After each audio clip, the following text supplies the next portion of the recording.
So for 2024 and Makula, we are very excited because we are right now we are only offering our product to machine manufacturers and resellers and distributors.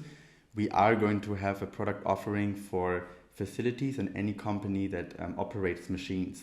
We're very excited about this because we're already in touch with a lot of these companies through the machine manufacturers and distributors of our existing customers, and it's going to be a very interesting journey.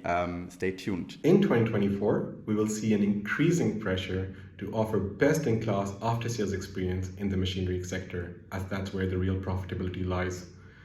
Machine suppliers, distributors, dealers that are able to offer and roll out digitalized after-sales solution, including but not limited to generative AI, 3D explosion view, QR code access, digital machine profiles, will be able to stay ahead of the curve. For the machine manufacturer and distributors, I also have a very interesting feature set for next year.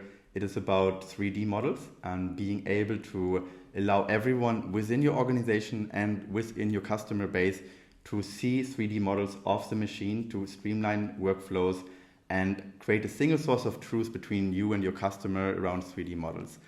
Apart from that, we are constantly working and trying to build feature sets that help machine manufacturers and resellers to better monetize their after-sales services. And we are currently working on features where OEMs will be able to measure and track revenue generated from their after-sales operations.